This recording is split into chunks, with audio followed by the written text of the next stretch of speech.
Takumi Kayano était un Japonais ordinaire de 28 ans qui a soudainement perdu la vie à cause d'une erreur de Dieu. Pour réparer son erreur, Dieu l'a envoyé dans un autre monde, où il a rencontré 2 enfants exceptionnellement puissants qui s'étaient perdus dans la forêt. Pris de pitié pour les enfants, Takumi les adopta et c'est ainsi que commença sa vie aventureuse d'éleveur de 2 adorables enfants dans un monde plein de magie et de monstres. Un jour, Takumi s'est soudainement retrouvé dans les couloirs du paradis sans rien comprendre à la situation et a vu le dieu Fanbois nommé Sil s'agenouiller devant lui, le suppliant de le pardonner. Sil lui explique qu'il essayait de résoudre un problème avec le tissu spatio-temporel, mais qu'il s'est trompé, et que Takumi a perdu la vie à cause de son erreur. Takumi est atterré, mais pour expier ses erreurs, Sil décide de l'envoyer dans le monde d'Atldia, qu'il gouverne. Takumi reçoit un nouveau corps qui possède les connaissances de base de ce monde, ainsi que diverses compétences. Il se promène prudemment dans la forêt de l'autre monde, lorsqu'une bande de monstres de rance et appelée loup rouge l'encercle. Takumi utilise sa fenêtre de statue pour vérifier leur niveau, et lorsqu'un loup se jette sur lui, il l'abat instantanément à l'aide de sa magie air chaud. Une fois les monstres morts, il les place dans son inventaire à l'aide de sa magie, puis reprend sa marche. Il ouvre sa fenêtre de statue pour constater qu'il a atteint le niveau 3 après avoir vaincu les 3 loups. Soudain, il entend un bruissement dans les buissons et se prépare à rencontrer un autre monstre, mais à sa grande surprise, c'est une paire de jumeaux aux cheveux bleus qui se trouve devant lui. Les jumeaux le regardent avec étonnement, et Takumi leur demande gentiment s'ils sont perdus et où sont leurs parents. Les enfants semblent se méfier de lui, mais Takumi apprend alors qu'ils ont vraiment faim, et il cherche dans son inventaire la nourriture que Sil lui a laissée. Il invoque alors une grosse poire et la donne aux enfants, qui la dévorent avec joie. Takumi remarque ensuite que leurs vêtements sont en lambeaux, il utilise donc des vêtements de rechange de son inventaire pour les habiller correctement. Il demande aux enfants s'ils veulent l'accompagner au village ou à la ville la plus proche, mais ils ne répondent pas. Il décide de vérifier leur statut à l'aide de sa compétence d'évaluation et découvre qu'ils ont tous les deux 5 ans et qu'ils n'ont pas de nom.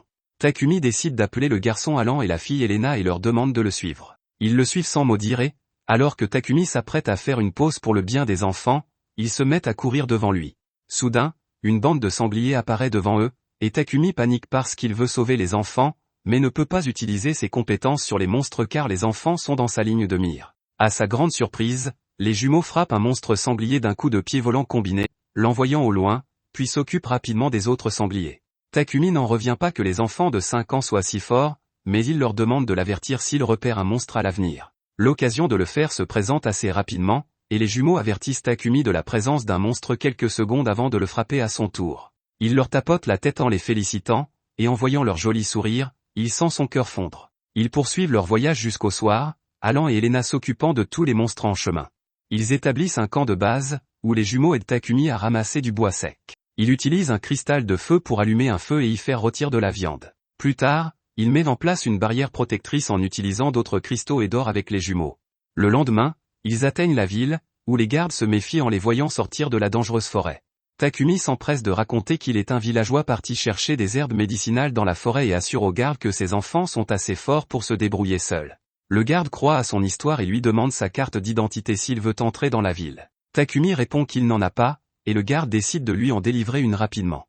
Il l'emmène dans une pièce où l'on touche des boules magiques capables de détecter tout antécédent criminel. Les boules brillent d'une lueur bleue, ce qui indique qu'ils sont hors de cause, et le garde leur remet leur carte d'identité temporaire, en leur conseillant de se procurer une carte d'identité permanente à la guilde s'ils ont l'intention de rester longtemps dans la ville. Takumi et les jumeaux entrent dans la ville, où ils constatent que les enfants ont peur des étrangers. Il les conduit ensuite à l'église et s'agenouille devant la statue de Sil en essayant de le contacter. Sil apparaît devant lui et lui demande comment il s'adapte au nouveau monde. Takumi répond que tout va bien, mais qu'il a trouvé 2 enfants en chemin et qu'il envisage de les confier à un orphelinat. Le Fanbois God panique et lui dit de ne pas le faire, ce qui confirme les soupçons de Takumi sur le fait qu'il était derrière tout ça. Sil s'excuse auprès de lui, et Takumi lui demande simplement de lui expliquer la situation des jumeaux. Sil dit qu'il ne peut rien lui dire à ce sujet, et juste par cela, Takumi comprend que d'autres dieux de ce monde pourraient être impliqués dans l'affaire. Sil le confirme mais refuse d'en dire plus, et Takumi n'insiste pas non plus. Sil lui demande de s'occuper des enfants spéciaux, et Takumi révèle qu'il n'a jamais eu l'intention de les confier à l'orphelinat. Il retourne ensuite voir les jumeaux et les emmène dans une auberge. Il saute sur le lit, et les enfants suivent son exemple, sautant sur le lit avec joie. Ils s'endorment rapidement et le lendemain matin, Takumi leur souhaite le bonjour en se réveillant. Il lui souhaite le bonjour en retour, et il est surpris parce qu'il pensait qu'il ne pouvait pas parler. Il est heureux qu'il puisse lui parler maintenant et les embrasse avant de les conduire à la guilde des aventuriers. À la guilde, Takumi dit à la réceptionniste, Luna, qu'il veut s'inscrire en tant qu'aventurier. Il inscrit également Alan et Elena en tant qu'aventuriers, car il n'y a pas de limite d'âge minimum. Ils reçoivent leur carte de guilde, qui peut également être utilisée comme carte d'identité. Luna explique ensuite les bases de l'aventure, et Takumi lui dit qu'il aimerait inscrire un groupe. Luna lui demande le nom du groupe, et après avoir réfléchi un peu, Takumi regarde les enfants qui ressemblent à des anges, et il nomme son groupe, Aile Blanche. Après cela, il leur donne leur première quête, qui consiste à ramasser des herbes médicinales dans la forêt. Ils se rendent dans la forêt, où ils trouvent un Slim, le plus faible de tous les monstres. Alan et Elena commencent à jouer avec, tandis que Takumi trouve l'herbe qu'il recherche. Il dit aux enfants de se souvenir de l'herbe et leur apprend à l'accueillir. Les enfants trouvent immédiatement des herbes et Takumi leur donne une tape sur la tête pour les féliciter. Ils commencent à ramasser les herbes, et grâce à l'habileté des jumeaux, ils parviennent à en obtenir une quantité incroyable. Luna donne à Takumi la récompense pour avoir accompli la quête, et alors qu'il félicite les jumeaux pour cela, une voix dure résonne dans les couloirs, demandant « Que diable les enfants font-ils ici ?» Effrayés, Alan et Elena se cachent immédiatement derrière Takumi, qui affronte l'aventurier grossier. Il lui demande s'il a un problème avec ses enfants, et le grossier chauve répond qu'il ne s'agit pas d'un jardin d'enfants. Takumi lui répond que les enfants ne dérangent personne, mais le chauve est un karen aigri qui ne vit que pour se battre avec les autres. Il attrape le col de Takumi, alors que Luna tente de mettre fin à la bagarre. Mais cela met en colère les jumeaux, qui assomment immédiatement le chauve d'un coup de pied. Ils s'apprêtent à l'achever, mais Takumi les en empêche. C'est alors que le garde-roue qu'il a vu à la porte l'autre jour entre dans la guilde. Alors que Takumi s'interroge sur la raison de la présence du garde, Luna lui fait remarquer que les enfants pleurent. Takumi panique et tente de les consoler.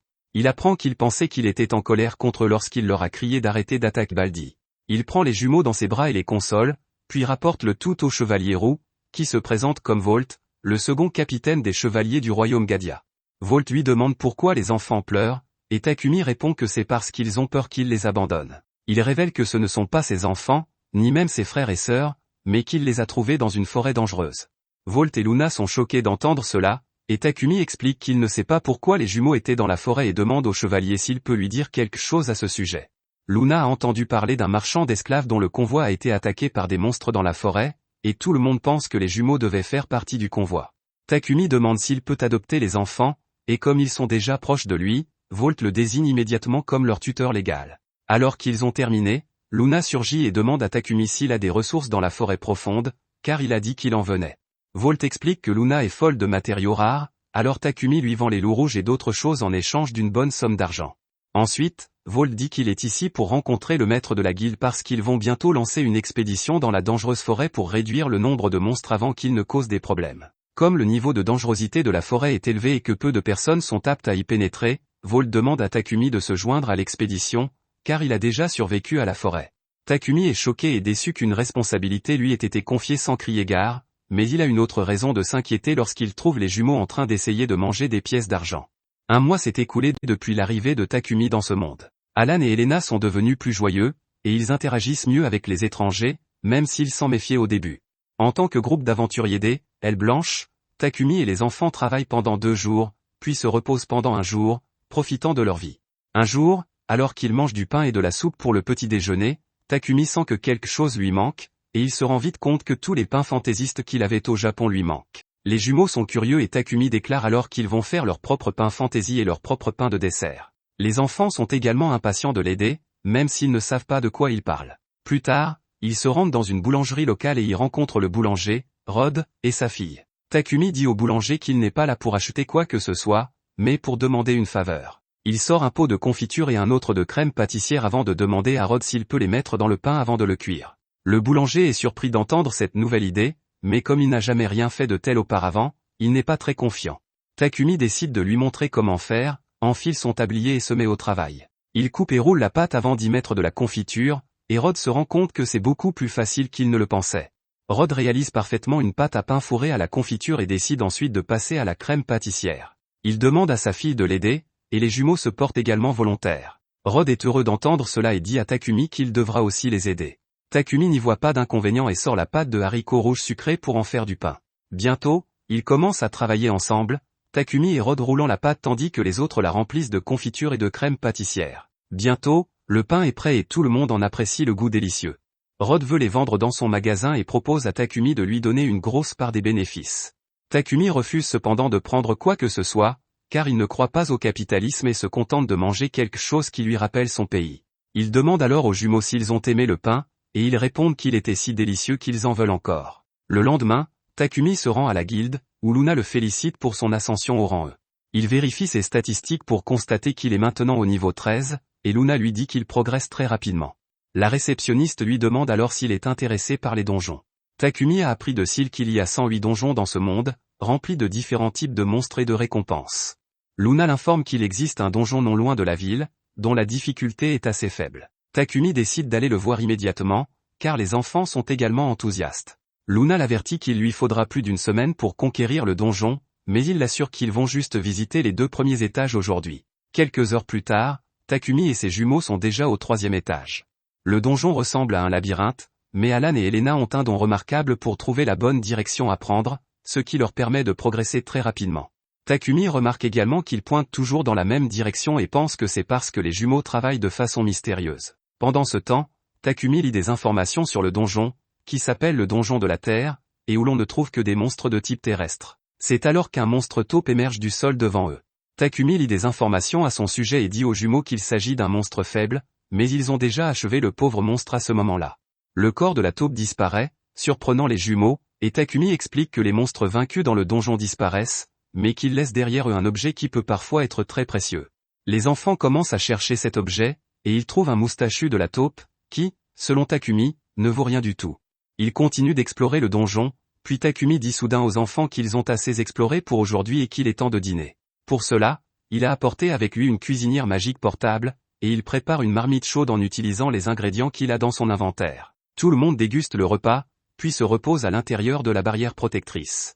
Le lendemain, ils chassent d'autres monstres, dînent et dorment. En suivant cette routine, ils atteignent le 10e étage du donjon en quelques jours. Takumi y trouve une porte cachée et la déverrouille pour trouver un coffre au trésor. Les enfants sont impatients de l'ouvrir, mais Takumi sait que les coffres au trésor peuvent aussi contenir des pièges, alors il vérifie en utilisant ses compétences et donne le feu vert aux enfants. Ils ouvrent avec enthousiasme la boîte au trésor et y trouvent 2 potions. L'une est une potion d'endurance et l'autre une potion de mana. Elles ne valent pas grand-chose, mais Takumi pense qu'elles seront utiles à l'avenir. Juste à ce moment-là, les enfants remarquent un singe géant derrière eux, et ils le battent instantanément avant qu'il ne puisse attaquer. Takumi les remercie de l'avoir sauvé et constate que le singe a laissé tomber sa peau en disparaissant. Il pense qu'il s'agit d'un objet rare, et les enfants sont très heureux de l'apprendre. Ensuite, il trouve un bébé monstre Onyx, et comme il est venimeux, Takumi décide de s'en occuper lui-même.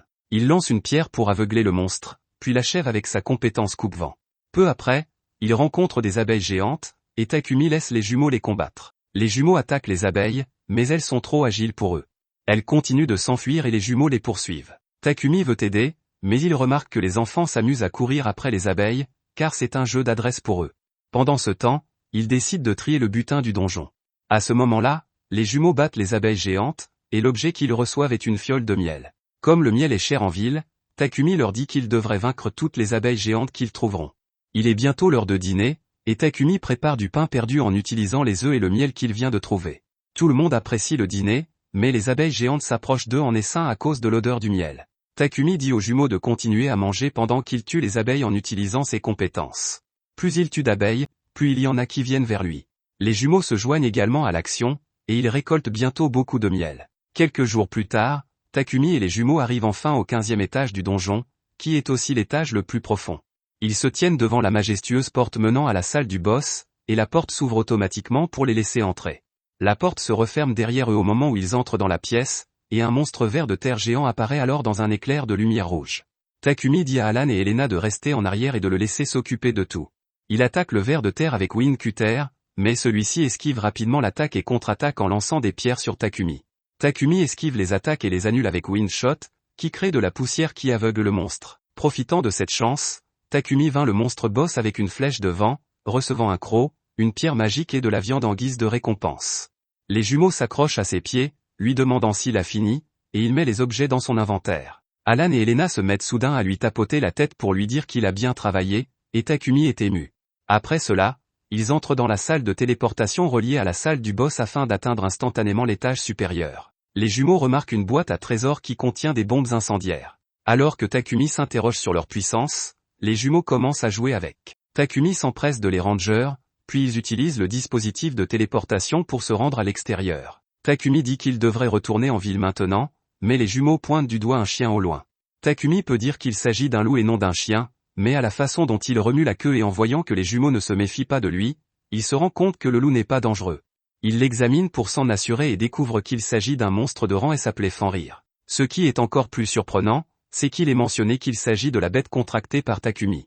Takumi sait immédiatement qu'il s'agit du travail de Seal, et il appelle le monstre vers lui. Le monstre loup est assez intelligent et suit parfaitement toutes les instructions de Takumi, puis le regarde avec des yeux de chiot mignon. Alors que Takumi caresse le loup, les jumeaux lui donnent un coup de coude parce qu'ils veulent aussi lui donner leurs pattes, comme le loup, pour mériter ses éloges.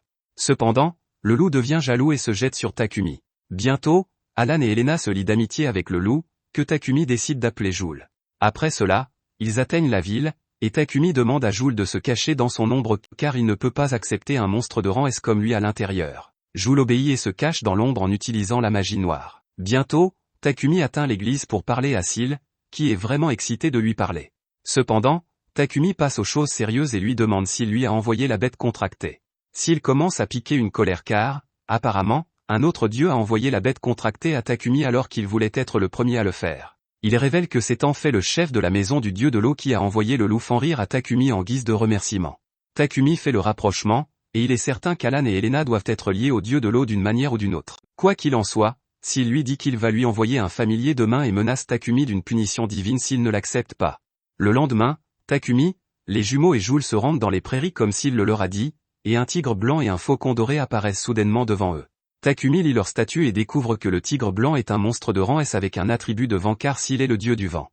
Le faucon doré est un monstre de rang A avec un pouvoir sur le tonnerre. Sur l'insistance des jumeaux, Takumi nomme le tigre, Fit, et le faucon, Bolt. Les jumeaux se lient d'amitié avec leurs nouveaux amis lorsque Takumi se souvient que les dieux ont également envoyé des colliers pour eux. Fit et Joule peuvent réduire leur taille et devenir des chats et des chiens normaux grâce aux colliers, et voyant qu'Alan et Elena en veulent aussi un. Takumi essaie de leur dire qu'ils ne peuvent pas porter de collier parce qu'ils sont réservés aux animaux et promet de leur acheter quelque chose d'autre plus tard. Cependant, le dieu de l'eau lui envoie immédiatement 2 pendentifs avec un motif de plume, et les jumeaux sont heureux de les recevoir. Les pendentifs ont une résistance aux attaques magiques, et les 2 anneaux qui les accompagnent leur donnent une résistance aux attaques physiques et leur servent de traceur GPS. Les dieux ont également envoyé aux jumeaux des sacs magiques qui peuvent contenir beaucoup d'objets et sont très pratiques. Sur ce, Takumi décide de retourner en ville. Il dit à Fit et Joule de rester sous leur forme minuscule et demande à Bolt de se cacher dans son ombre. Une fois dans la ville, Elena est captivée par des peluches dans un magasin, et Takumi décide d'y faire un tour. Ensuite, il se rend dans un autre magasin où il est fasciné par les tissus fantaisie, et il en achète un pour créer des rubans pour Elena. Elle est très mignonne avec, et Takumi décide donc d'acheter d'autres rubans. Elena choisit le ruban noir, disant que c'est la couleur de son frère aîné, et le commerçant en déduit qu'elle veut dire la couleur des cheveux de Takumi. Takumi achète le ruban pour elle, mais Alan ne semble rien vouloir. Ils sont sur le point de partir, mais la commerçante les arrête et demande à Takumi de laisser les enfants essayer des vêtements qu'elle a conçus. Les enfants essaient tous les jolis vêtements et Takumi décide d'acheter ceux qui leur plaisent le plus. La nuit, ils dorment ensemble avec leurs animaux de compagnie sur leur lit. Takumi veut aussi acheter quelque chose pour Alan, mais les seules choses qu'il connaît qui intéressent les garçons sont des inventions modernes, et il n'y en a pas ici. Il décide d'y réfléchir demain et s'endort. Le lendemain matin, Takumi se prépare à participer à l'expédition dans la forêt à laquelle Volt l'a inscrit. Il arrive aux portes de la ville où Volt supervise les derniers préparatifs. Takumi le salue, et il remarque que les enfants sont là aussi, mais il savait déjà que Takumi les amènerait avec lui. À ce moment-là, Isaac, le vice-capitaine de Volt, arrive et salue Takumi. Il s'excuse au nom du capitaine qui l'a forcé à accepter l'expédition, mais Takumi répond simplement que ce sera une bonne expérience pour eux.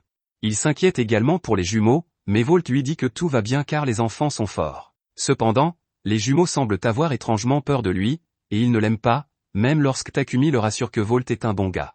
Ils commencent à se diriger vers leur carrosse quand soudain Takumi sent un regard hostile sur eux. Les jumeaux l'ont également remarqué, mais ils n'ont pas le temps de trouver la personne qui les fixe, car ils doivent se mettre en route. Ils se rendent en calèche aux abords de la forêt, où Volt leur explique les plans de l'expédition qui va durer 5 jours. Il présente ensuite à Takumi l'aventurier Rudolf, qui dirige le groupe appelé Dragon Brice. Volt explique à Takumi que Rudolf est en fait un aventurier de rang à qui sera plus haut placé dans la chaîne de commandement cette fois-ci. Il commence à s'aventurer dans la forêt lorsque les jumeaux sentent la présence d'un monstre qui s'approche d'eux. Takumi alerte Volt et les autres, mais il ne voit rien. Rudolf demande à son coéquipier s'il peut trouver quelque chose en utilisant la compétence de détection, mais celui-ci répond qu'il n'y a rien à proximité. La compétence de détection est une compétence active qui permet de localiser d'autres personnes en libérant la magie de l'utilisateur dans une large zone. Cependant, Alan et Elena utilisent une compétence passive appelée perception qui identifie immédiatement tout ce qui a des intentions hostiles dès qu'il entre dans leur champ d'action. Takumi sait que les jumeaux ont une portée très large pour leur compétence de perception, il est donc confiant que le monstre apparaîtra bientôt devant eux. À ce moment-là, l'aventurier détecte un monstre, et tout le monde se prépare à l'action. Un loup rouge solitaire surgit devant eux, et avant que quiconque ne puisse agir, les jumeaux courent joyeusement vers lui et le tuent d'un coup de pied. Tout le monde est horrifié lorsqu'ils ramènent le loup mort avec eux, et Takumi regrette de ne pas leur avoir dit de se retenir plus tôt. Il leur donne une tape sur la tête et leur demande de laisser les adultes s'occuper des monstres aujourd'hui quand soudain Volt arrive. Il est en colère contre Takumi et demande une explication sur ce qui vient de se passer parce que les enfants ont vaincu un monstre de rang C. Takumi lui dit que les jumeaux sont très forts et qu'il les a vus vaincre un aventurier de rang C auparavant. Il lui rappelle également qu'il a trouvé les jumeaux dans la forêt et qu'ils y survivaient tout seuls avant cela. Tout le monde est choqué d'apprendre cela, mais ils acceptent rapidement le fait et se remettent en route. Les jumeaux aperçoivent quelque chose et courent à sa recherche. Alors que Takumi, inquiet, les rattrape, il lui montre une herbe magique qu'ils doivent ramasser pour une quête. Il les félicite, mais leur demande de ne pas se séparer du groupe, car ils doivent se déplacer ensemble et rapidement. Les enfants sont déçus et demandent innocemment à Volt s'ils ne peuvent pas se déplacer librement. Il ne peut pas résister à leur mignonnerie et leur dit que c'est bon tant qu'ils ne prennent pas de retard. Les jumeaux sont heureux, et ils courent immédiatement vers un énorme rocher pour y appeler Takumi. Ils indiquent la mousse de roche visqueuse, qui est également un ingrédient médicinal. Volt demande à quoi sert la mousse et Isaac explique qu'elle est très utile pour soigner les démangeaisons. Volt a le pied d'athlète, il se précipite donc pour cueillir le plus de mousse possible, mais Isaac l'arrête et lui dit que s'il la cueille sans précaution, les spores éclateront et il aura des éruptions cutanées. Il commence à reprocher au capitaine d'avoir agi par instinct, et un chevalier dit à Takumi que cela se produit chaque fois que Volt fait une erreur. Quoi qu'il en soit, Takumi récolte soigneusement la mousse sur les rochers, mais Isaac continue de sermonner Volt. Le chevalier dit qu'il faudra encore une heure avant qu'il n'ait fini, mais Takumi a pitié du capitaine, alors il chuchote quelque chose aux jumeaux, et ils vont immédiatement voir Isaac et tirent sur sa robe. Il lui offre un sac contenant la mousse qu'ils ont récoltée, et tandis qu'il les remercie et les félicite, Volt en profite pour s'échapper. Bientôt, il tombe sur un groupe d'orques dirigé par un grand ORC. Rudolph décide de s'attaquer au grand orc, tandis que les autres décident de se répartir les orques. Takumi dit qu'il va s'attaquer à un seul ORC, mais Volt le prévient que ce sera dangereux. Cependant, le combat commence immédiatement et Takumi coupe un ORC en deux avec son coupe-vent. Les autres mettent plus de temps à vaincre leurs adversaires, et lorsqu'ils ont terminé, Volt frappe Takumi à la tête et lui demande comment il a pu vaincre un ORC en un seul coup.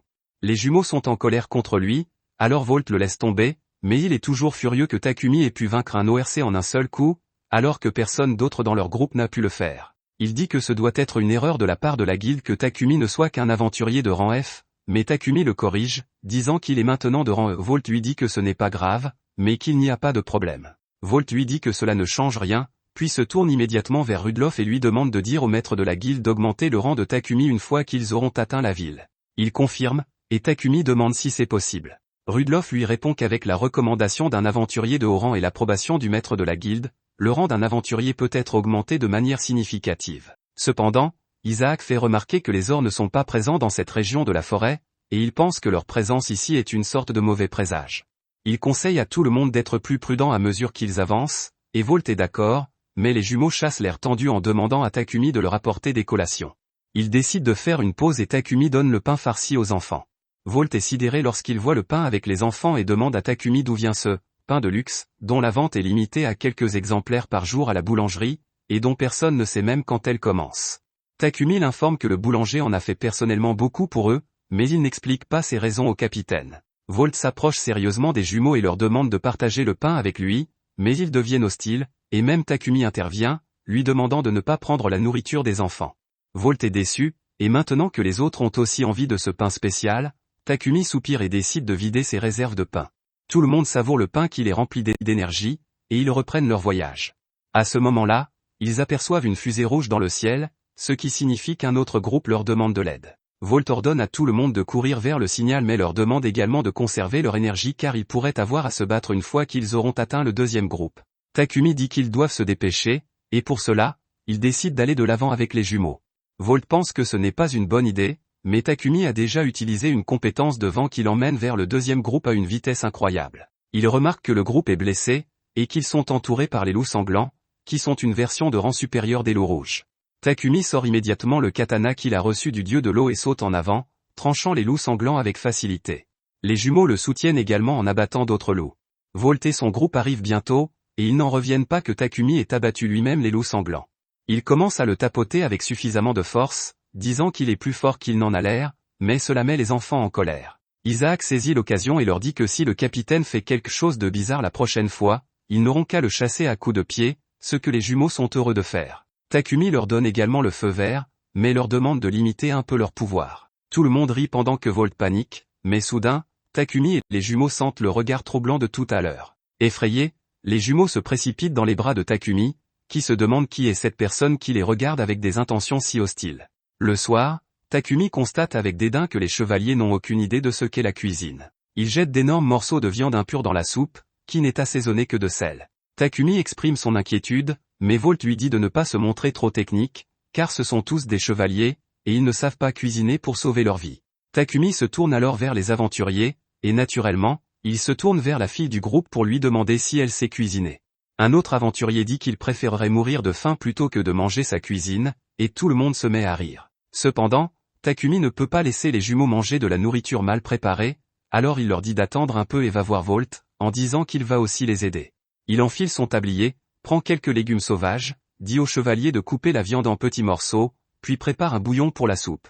Il est fatigué à la fin, mais la nourriture est très bonne, et les chevaliers et les aventuriers louent Takumi du plus profond de leur cœur. Le lendemain matin, ils le regardent avec des yeux pleins d'attente, et il est obligé de leur préparer le petit déjeuner. Soudain, il sent à nouveau le regard hostile posé sur eux et réconforte les jumeaux, qui ont maintenant peur. Ils poursuivent leur voyage et Volt discute avec Rudolf de l'étrangeté de la forêt.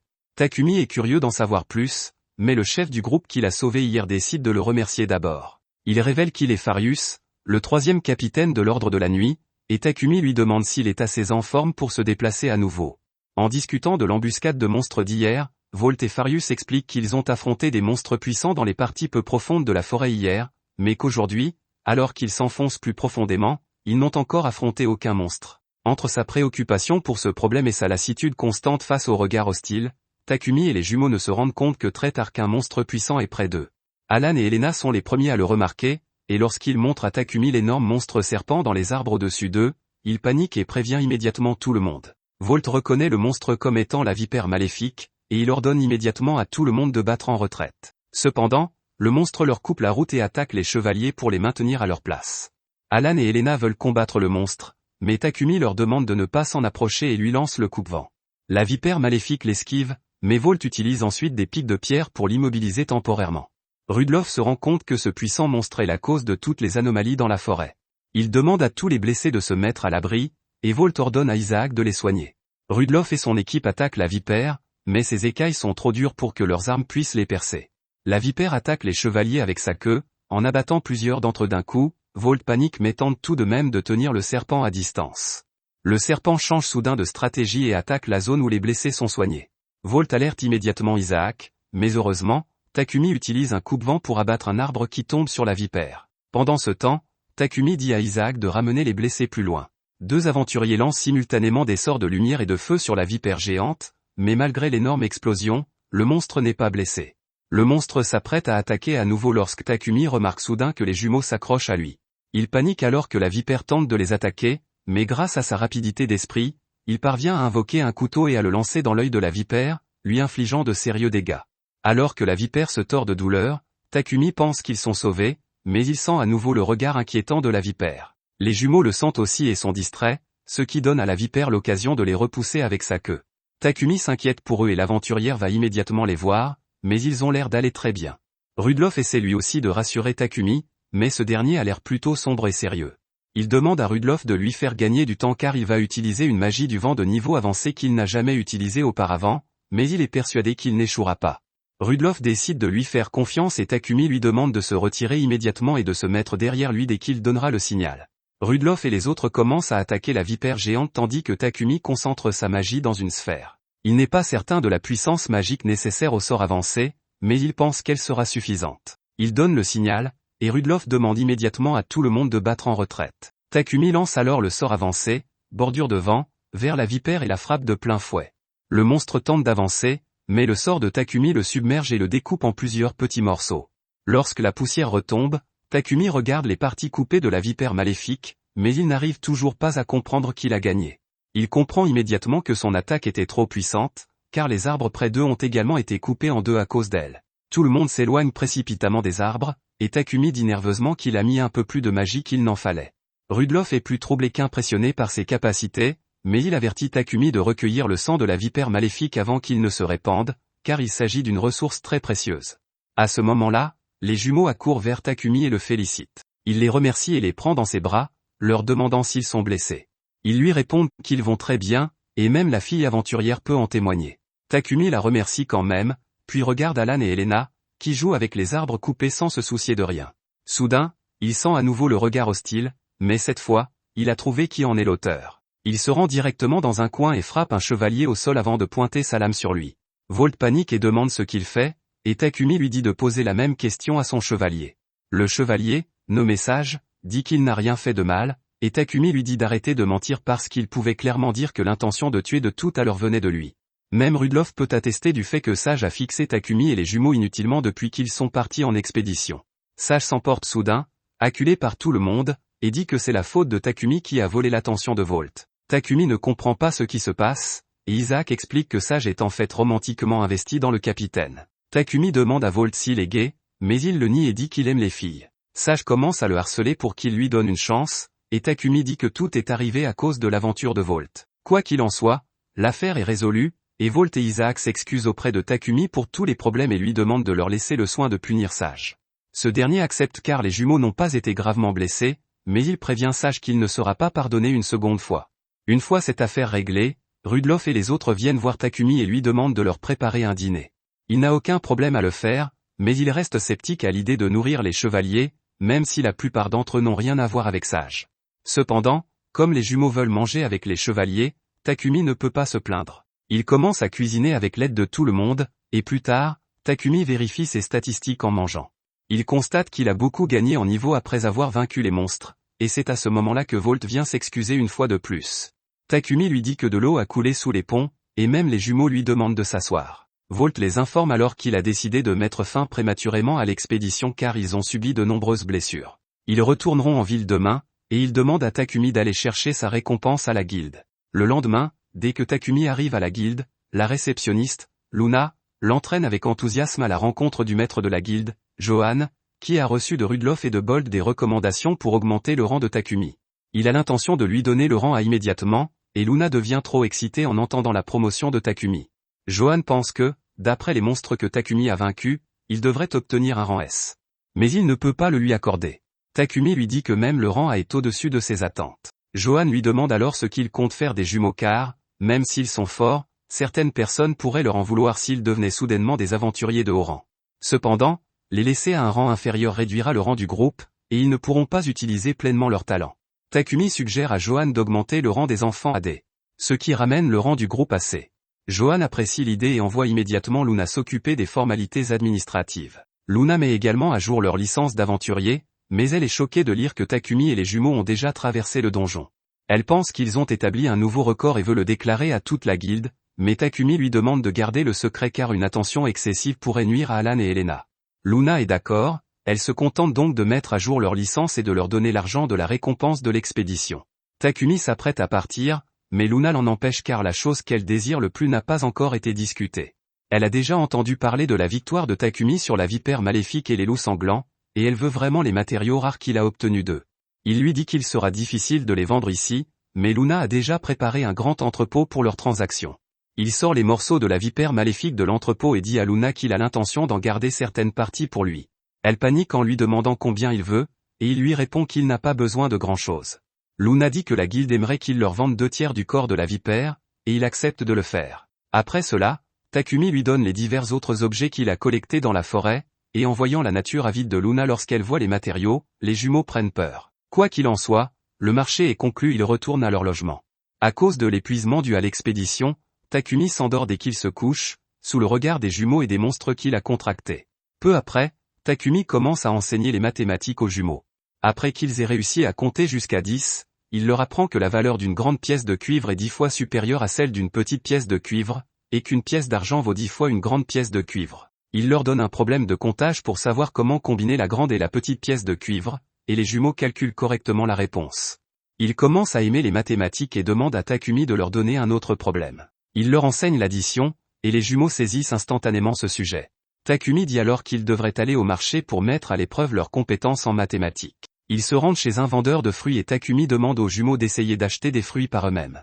Ils achètent les fruits à la commerçante et lui donnent la quantité exacte, ce qui leur vaut des félicitations pour leur intelligence. La dame dit également à Takumi qu'il a fait du bon travail en enseignant si bien aux enfants. Les deux jumeaux sont heureux d'avoir pu acheter des choses par eux-mêmes et poursuivre leur chemin. Takumi range les fruits dans son inventaire et dit aux enfants qu'il veut aller à la librairie. Les jumeaux sont étonnés de voir autant de livres, mais Takumi cherche un livre qui pourrait lui apprendre la magie de l'eau, qu'il a récemment acquise. Il choisit un livre sur le sujet et commence à le lire, mais voyant la curiosité des jumeaux, il leur parle de l'alphabet et des mots. Il leur demande s'ils veulent les apprendre eux aussi, et ils sont très enthousiastes. À ce moment-là, la vieille commerçante arrive et leur dit qu'ils ont des livres d'images pour les enfants afin de les aider à apprendre à lire plus rapidement. Takumi la remercie et les jumeaux suivent. La vieille dame dit à Takumi qu'il a bien enseigné aux enfants, et il s'énerve un peu. Le lendemain, ils se rendent à la guilde et entreprennent une quête pour retrouver un chat perdu. Luna approuve leur quête et leur dit que le délai est de 2 jours. Ils commencent à fouiller la zone où le chat a été vu pour la dernière fois, et Takumi invoque ces monstres contractés sous leur forme minuscule depuis son ombre. Il leur demande de l'aider à retrouver le chat, et les monstres de compagnie sont heureux de l'aider. Tout le monde commence à chercher le chat, mais ils ne le trouvent pas, et à la fin, les jumeaux sont vraiment découragés. Takumi les emmène à un autre endroit, et ils y trouvent différents chats, mais pas celui qu'ils cherchaient. Les jumeaux sont très contrariés, mais lorsque Takumi leur demande s'ils veulent abandonner la recherche, ils refusent. Il leur demande dans quelle direction ils veulent aller, et tous indiquent unanimement la même direction. Joule parvient à flairer un chat, et lorsque le chat noir nommé Mina sort de sa cachette, Takumi se rend compte que c'est elle qu'il recherche. Les enfants sont impatients de voir le chat, mais Takumi leur dit de l'approcher lentement, sinon elle aura peur. Les jumeaux s'approchent de Mina aussi lentement qu'ils le peuvent, mais le chat semble vraiment se méfier d'eux. Cependant, lorsque les jumeaux suspendent leur médaillon de plumes devant le chat tout en l'appelant par son nom, elle s'approche d'eux. Takumi la prend dans ses bras et confirme qu'il s'agit bien de celle qu'il cherchait après avoir lu son nom sur le collier. Le chat a l'air affamé et les jumeaux insistent pour que Takumi le nourrisse.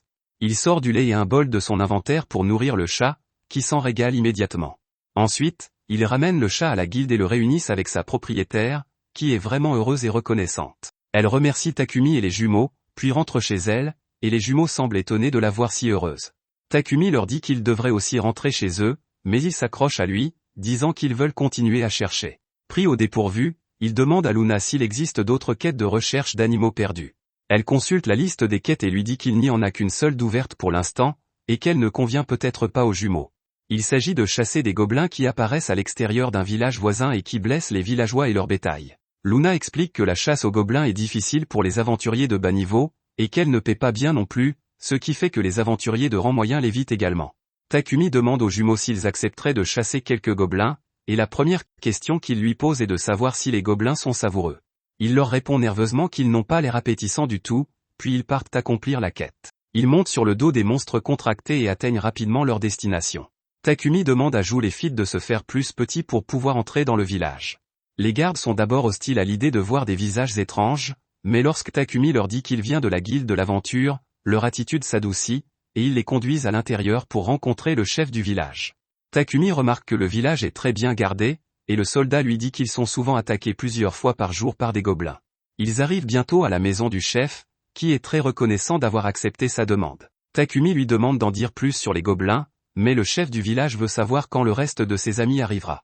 Takumi lui dit qu'ils ne sont que 3, et le chef demande s'ils se débrouilleront bien tout seuls. Takumi comprend qu'ils n'ont pas l'air forts du tout, alors il montre la carte d'aventurier de rang au chef du village, en lui disant qu'ils peuvent s'occuper des gobelins tout seuls.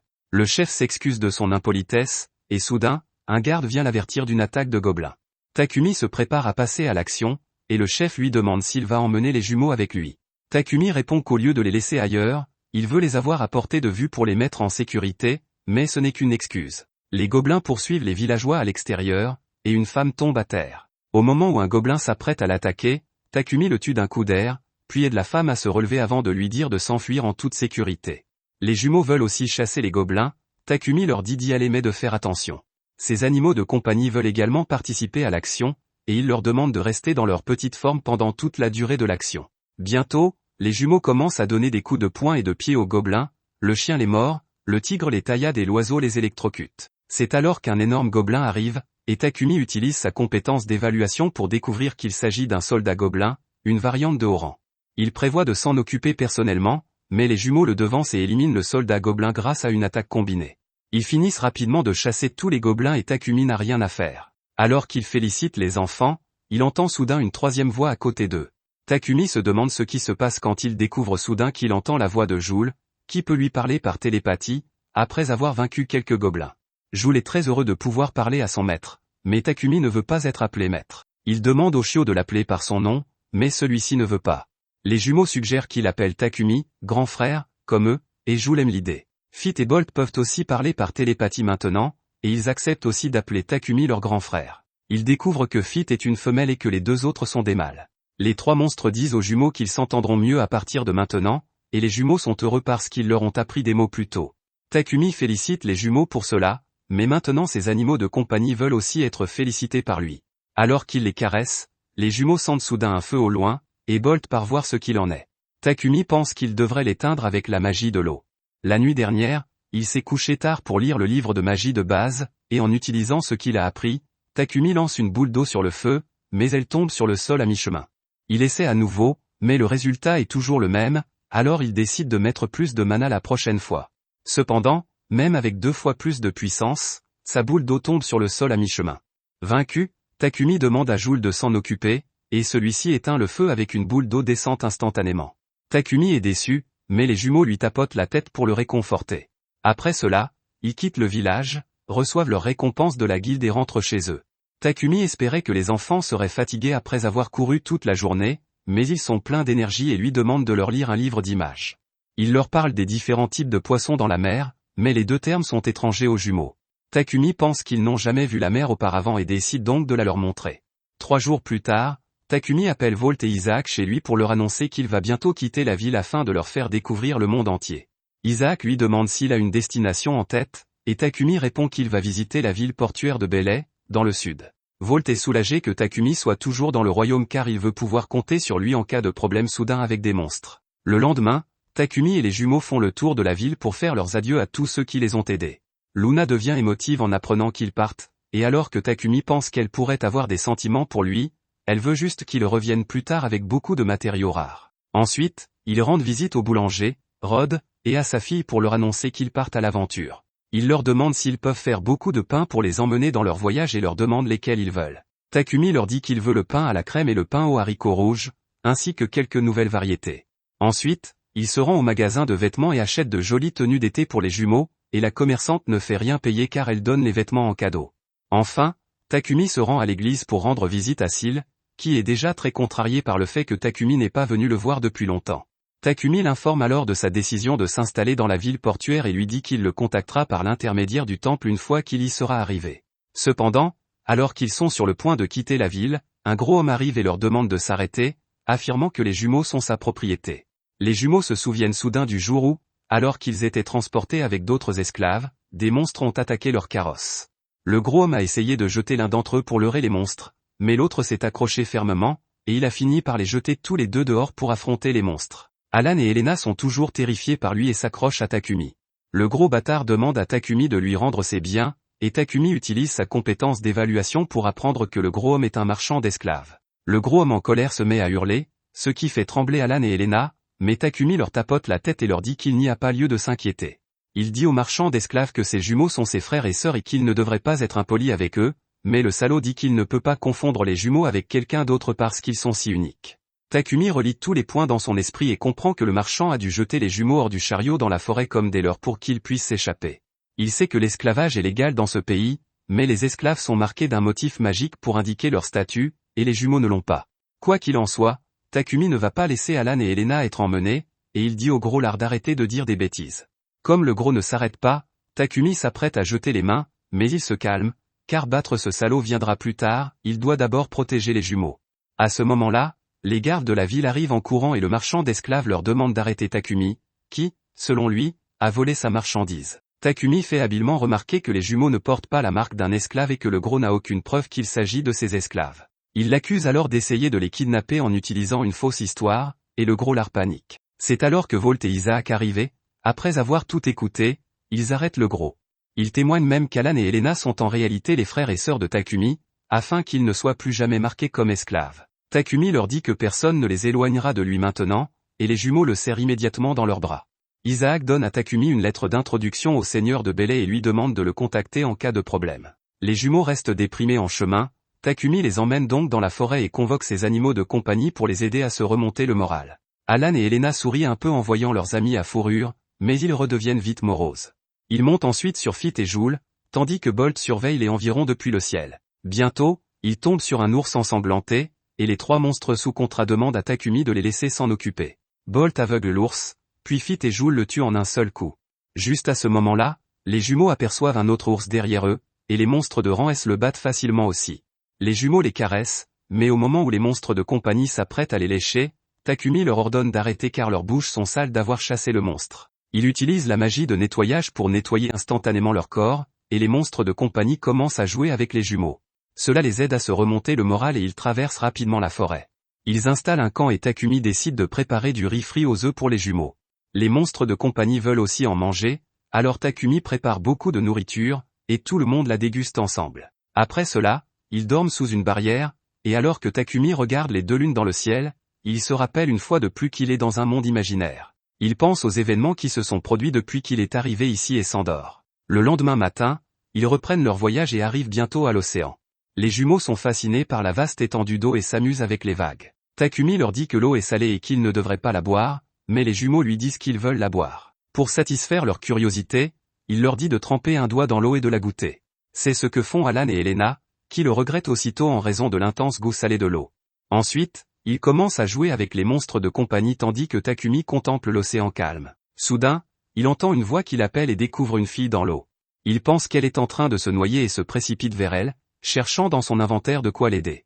La fille, cependant, est tout à fait à l'aise dans l'eau, et elle appelle Takumi par son nom, le laissant choqué. La jeune fille se présente comme une sirène nommée Melena, et Takumi, stupéfait, se rend compte qu'elle dit la vérité en regardant sa fenêtre de statue. Melena dit à Takumi qu'un serviteur du dieu de l'eau lui a parlé de lui, et il se demande s'il s'agit de la même fille qui lui a envoyé tous les objets plus tôt. Les jumeaux arrivent à leur tour, et Melena connaît aussi leur nom. Les jumeaux ont un peu peur d'elle, alors Takumi lui demande ce qu'elle fait avec lui. Melena répond que son village est confronté à un problème et que le serviteur du dieu de l'eau leur a dit que Takumi pouvait les aider. Elle lui demande de l'accompagner dans leur village, mais Takumi panique en expliquant qu'il ne peut pas respirer sous l'eau. La raison principale de sa panique est qu'il ne sait pas nager.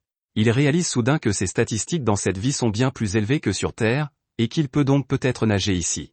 Quant aux jumeaux, il pense qu'ils apprendront à nager parfaitement dès le départ. Melena rompt le fil de ses pensées en lui disant qu'il n'a pas à s'inquiéter de quoi que ce soit. Elle envoie 3 bracelets vers lui, et Takumi apprend que ces bracelets spéciaux peuvent aider les humains à respirer sous l'eau. Il accepte de visiter le village des sirènes mais dit à Melena qu'il ne pourra peut-être pas résoudre leurs problèmes. Elle lui répond que tout ira bien de toute façon et lui demande de se dépêcher. Takumi demande à ses animaux de compagnie de retourner dans son ombre et passe les bracelets au poignet des jumeaux. Il plonge dans l'océan et Takumi découvre qu'il peut respirer et parler sous l'eau grâce aux bracelets. Les jumeaux ont déjà commencé à nager correctement, alors Takumi décide d'essayer lui aussi. Il bat trop fort des mains et des jambes sans faire beaucoup de progrès et tombe sur Melena. Il s'éprend de sa queue de sirène, mais s'en détache lorsqu'elle l'emmène dans son village. En chemin, Takumi l'interroge sur les types de monstres que l'on trouve dans l'océan. Elle lui répond qu'il y a des requins marteaux et des crabes de sable qui peuvent être gênants, et c'est alors qu'un requin marteau les attaque. Alan et Elena se précipitent pour s'en occuper et le vaincre d'un seul coup de pied. Juste après, ils remarquent un crabe des sables et se précipitent pour le combattre. Ils saisissent les pinces du crabe et le frappent contre le mur pour une victoire instantanée. Melena est stupéfaite par leur force, et Takumi se rend compte que le fait d'être dans l'eau n'est pas du tout un désavantage pour les jumeaux. Ils continuent à nager et traversent une barrière invisible pour atteindre le village des sirènes. Takumi est fasciné par le village et découvre qu'il est constitué de l'énergie cristallisée de l'océan. Melena dit à Takumi de régler d'abord leurs problèmes avant d'atteindre le village, ce qu'il accepte. Elle l'emmène derrière le village et lui montre un gigantesque navire coulé qui bloque le chemin vers la grotte où les sirènes cultivent le corail. Melena raconte que malgré tous leurs efforts, les sirènes n'ont pas réussi à faire bouger le bateau. Mais leur prêtresse a entendu la voix du serviteur du dieu de l'eau, qui a dit que Takumi pouvait les aider. Takumi pense qu'il peut simplement mettre le bateau entier dans son inventaire et dit à Melena que le problème sera résolu en un instant. Il met le bateau dans son inventaire et apprend qu'il s'appelle Dietland. Soudain, tout le village arrive et 2 sirènes entrent dans la grotte pour vérifier les coraux. Melena explique à Takumi que les coraux qu'ils cultivent dans la grotte sont très importants pour la fabrication de médicaments, et que sans eux, leur village aurait disparu. Elle remercie Takumi et l'emmène ensuite rencontrer leur grande prêtresse. Il appelle Alan et Elena pour qu'ils l'accompagnent. Ils entrent dans le village des sirènes et s'arrêtent devant la porte de la grande prêtresse. Alors que Melena frappe à la porte et informe la prêtresse de la présence des invités, la porte s'ouvre et une sirène joyeuse et mignonne accueille Takumi et les jumeaux. Takumi est séduit par la prêtresse, qui ressemble à une princesse tout droit sortie d'un conte de fées, et les jumeaux disent aussi qu'elle est très jolie. Takumi salue nerveusement la prêtresse, mais elle lui demande de lui parler librement, car c'est elle qui est honorée de le rencontrer. Elle explique que même les serviteurs du dieu de l'eau ont appelé Takumi leur sauveur, et Melena ajoute qu'il a déjà résolu le problème du bateau coulé. La prêtresse est ravie et salue Takumi comme le sauveur des sirènes, mais il ne comprend pas ce que la servante du dieu de l'eau a dit à la prêtresse. Il lui demande nerveusement ce qu'elle a entendu de la part des serviteurs du dieu de l'eau, et la prêtresse lui assure qu'il n'a pas à s'inquiéter. À part elle, seuls Melena et le vieil homme savent que le serviteur du dieu de l'eau a parlé de Takumi, et ils vont garder le secret. La prêtresse s'approche alors trop près de Takumi, disant qu'elle a entendu beaucoup de bonnes choses à son sujet. Il n'est pas à l'aise avec sa franchise, et le vieil homme nommé Galdo demande à la prêtresse de respecter l'espace privé de son invité. La prêtresse est déconcertée par ces paroles et présente alors Galdo comme le chef des sirènes. Elle explique qu'elle est censée diriger le village des sirènes en tant que grande prêtresse, mais qu'elle n'est qu'une figure de proue. Après avoir boudé son travail, la prêtresse redevient joyeuse et dit à Takumi qu'elle doit le récompenser maintenant. Il fait preuve d'humilité et dit que ce n'est pas nécessaire, mais la prêtresse insiste pour le payer pour son aide. Takumi se souvient qu'il n'a pas réussi à utiliser la magie de l'eau plus tôt, alors il lui demande si elle peut l'aider à l'apprendre. Il explique qu'il n'est pas capable d'utiliser correctement ses compétences, et que les enfants n'ont jamais essayé la magie. Galdo propose d'être leur professeur, et la prêtresse dit qu'elle lui donnera une autre récompense. Takumi refuse, mais la prêtresse est trop ferme dans sa position. Soudain, Melena lui donne une idée, et la prêtresse dit à Takumi que la récompense est quelque chose d'inutile pour les sirènes, mais qu'il trouvera précieux. Elle l'emmène à un endroit proche où Takumi voit un tas de choses trouvées au hasard dans l'océan. Il utilise son talent d'évaluateur pour trouver des algues qui peuvent servir d'excellents médicaments contre la fièvre, des coquillages qui peuvent être réduits en poudre et utilisés comme détergent, des os de requin qui peuvent être utilisés comme armes, entre autres choses. Pendant ce temps, les jumeaux regardent autour d'eux et trouvent d'énormes perles. Takumi est déjà choqué par cette découverte, puis la prêtresse s'excuse en lui disant que cet endroit est leur décharge.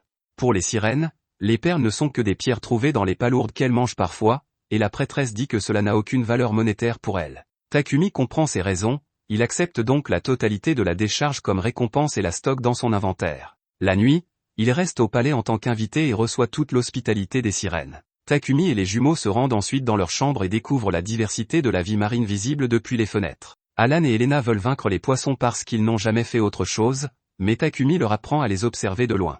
Le lendemain, le chef Galdo commence l'entraînement de ses invités à la magie de l'eau. Il les emmène sur une petite île dans l'océan et commence à leur expliquer qu'il y a deux façons d'utiliser le mana, l'une consiste à contrôler les éléments et l'autre à les conjurer. Galdo explique que dans la magie du vent et de la terre, le lanceur de sorts contrôle le vent et la terre qui se trouvent à l'état naturel. En revanche, pour la magie de l'eau et du feu, l'utilisateur doit d'abord la créer.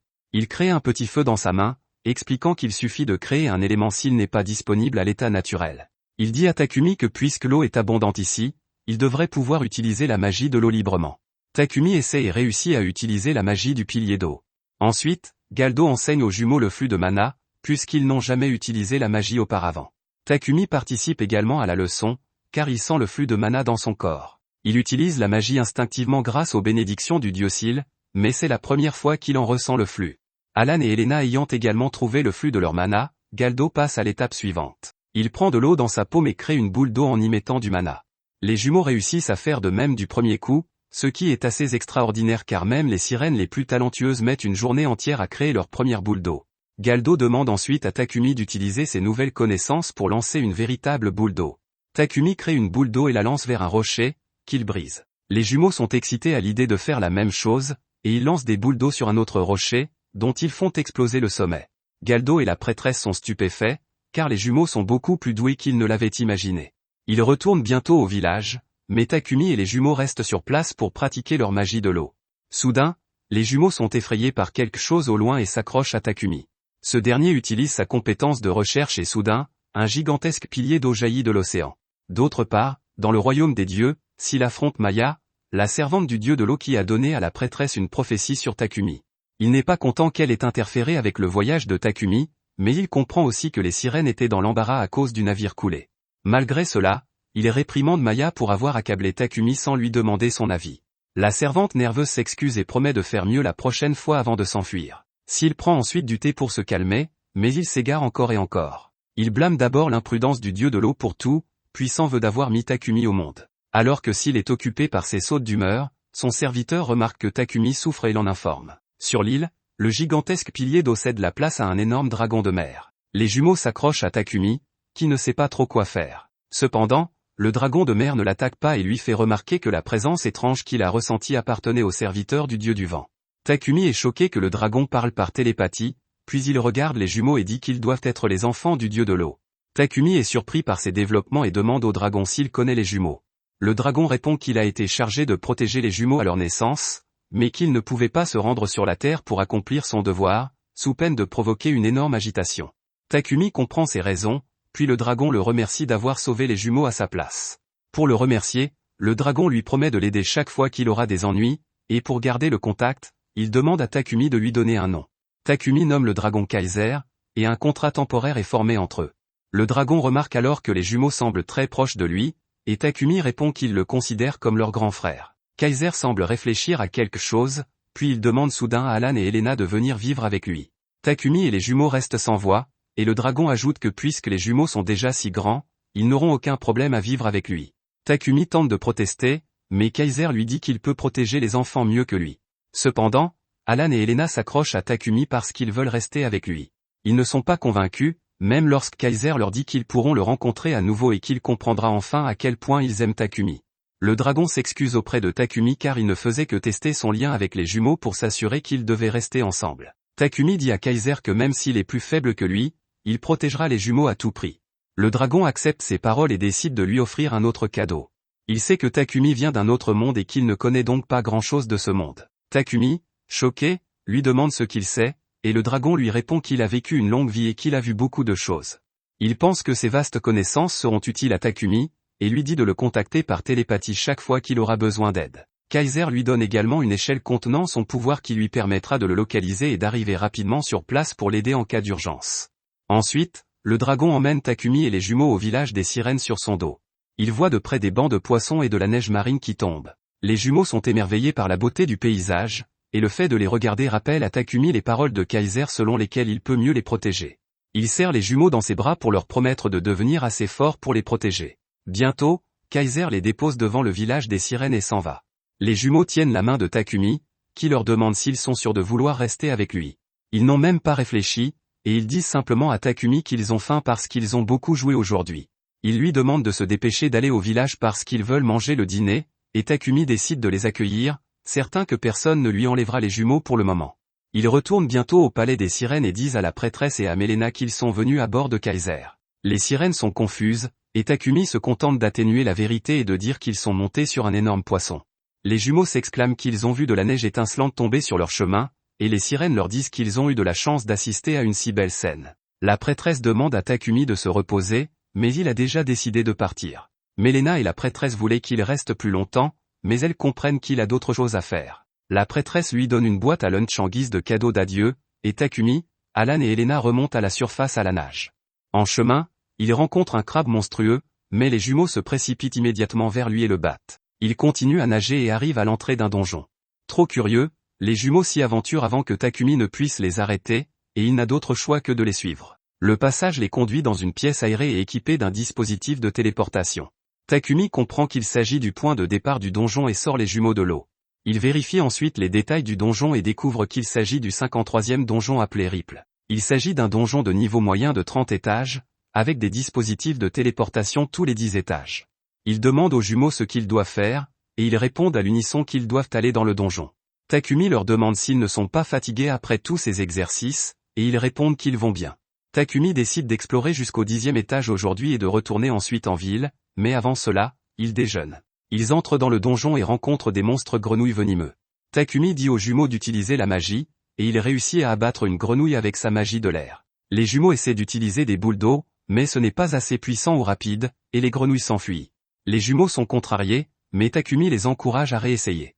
Ils réussissent à abattre les grenouilles au 2e essai et récupèrent les gouttes avant de passer à l'étage suivant. Alan et Elena remarquent quelque chose d'étrange sur un mur, alors Takumi vérifie et découvre qu'il cache une pièce secrète. Ils entrent dans la pièce et trouvent des boîtes à trésors qui ressemblent à des palourdes. La première contient des crevettes rouges, et Takumi les met dans son inventaire pour les cuisiner plus tard. Une autre boîte au trésor contient du poisson séché. À la grande surprise de Takumi, il continue d'ouvrir d'autres boîtes au trésor et découvre que chacune d'entre elles est remplie de délicieux fruits de mer. Ainsi, ils atteignent bientôt l'entrée du 6e étage, mais Takumi décide alors de mettre fin à leur exploration pour aujourd'hui.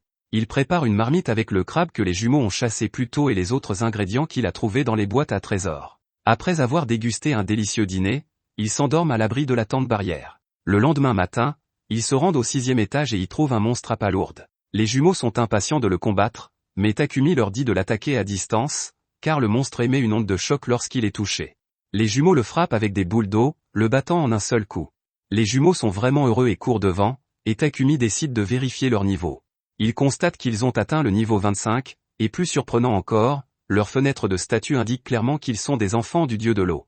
Il se demande si c'est parce qu'il connaît maintenant leur identité ou parce que sa compétence d'évaluation a augmenté. Cependant, il commence à s'inquiéter car il n'est lui-même qu'au niveau 27, et les jumeaux vont le dépasser à ce rythme. Soudain, Alan et Elena viennent le voir avec un party popé, et Takumi est surpris de trouver un autre objet étrange dans le donjon. Les jumeaux sont curieux et Takumi leur apprend à lancer le party popé. Lorsqu'ils tirent sur la ficelle, des confettis sont projetés avec un bruit fort qui fait sursauter Alan et Elena. Ils s'accrochent à Takumi, qui les réconforte avant d'aller de l'avant. Ils passent leur rage sur le prochain monstre qu'ils trouvent, et celui-ci laisse également tomber un groupe popé. Takumi décide de le mettre dans son inventaire au cas où, mais les jumeaux en ont peur maintenant. Bientôt, ils atteignent la salle du mini-boss au 10e étage. Ils entrent dans la salle avec un énorme étang et un pont branlant au-dessus. Les jumeaux s'ébattent sur le pont, mais Takumi a du mal, alors il leur demande de ralentir. Soudain, une anguille monstrueuse sort de l'eau pour les attaquer. Takumi l'abat immédiatement avec sa magie du vent, puis d'autres anguilles monstrueuses sortent de l'eau.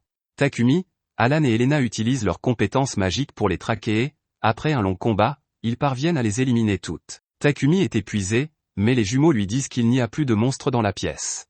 Soudain, un escalier flottant apparaît devant eux, et la sortie s'ouvre. Les anguilles ont également laissé tomber beaucoup de butin, y compris des pierres de fée, des flèches et même des tranches de viande. Takumi félicite les jumeaux pour leur bon travail avant de stocker les objets dans son inventaire. Il est prêt à partir, mais les jumeaux ont repéré quelque chose sous l'eau. Après s'être assuré qu'il n'y a pas de danger, tout le monde plonge dans l'étang et trouve une énorme boîte à trésors. Elle contient un bracelet de sirène comme ceux qu'ils portent, et Takumi pense qu'il doit s'agir d'un objet rare. Après cela, ils prennent la sortie et arrivent au dispositif de téléportation. Ils utilisent le dispositif de téléportation, qui les emmène à Belay City. Takumi pense à la lettre d'introduction d'Isaac pour le seigneur local, mais il décide de jeter un coup d'œil avant d'aller voir le seigneur. Il trouve un stand vendant des coquilles Saint-Jacques grillées, et Takumi demande 3 coquilles Saint-Jacques. Il met ensuite du beurre et de la sauce soja sur les coquilles Saint-Jacques chaudes, ce qui donne un plat appétissant. Même le commerçant est curieux, et Takumi lui fait goûter. Le commerçant est époustouflé par le goût, et ses réactions animées attirent une foule nombreuse. Tous veulent goûter les coquilles Saint-Jacques au beurre et à la sauce soja, alors le commerçant demande à Takumi de lui vendre de la sauce soja. Les gens apprécient vraiment les coquilles Saint-Jacques au beurre de soja, et le commerçant est bientôt en rupture de stock. Le commerçant remercie Takumi pour la recette et la sauce soja, et souhaite continuer à en vendre à l'avenir. Takumi ne voit pas d'inconvénient à ce qu'il utilise la recette, mais il lui dit qu'il doit se procurer la sauce soja lui-même. Sur ce, le commerçant part soudainement à la recherche de la sauce soja, laissant son étal sans surveillance. Takumi et les jumeaux se rendent ensuite chez un forgeron et lui demandent de polir la balance qu'ils ont reçue de Kaiser afin de la rendre plus petite et plus facile à transporter. Le forgeron l'analyse et réalise immédiatement qu'il s'agit de l'écaille d'un dragon légendaire. Takumi espérait qu'il ne découvrirait rien, mais maintenant qu'il en est arrivé là, il répond que c'était un cadeau. Le forgeron s'affole et demande quel genre de personne peut bien offrir des écailles de dragon légendaire, effrayant les jumeaux avec sa voix forte. Quoi qu'il en soit, Takumi lui demande de rendre la balance plus facile à transporter. Le forgeron répond qu'il ne peut pas la percer sous peine de la casser.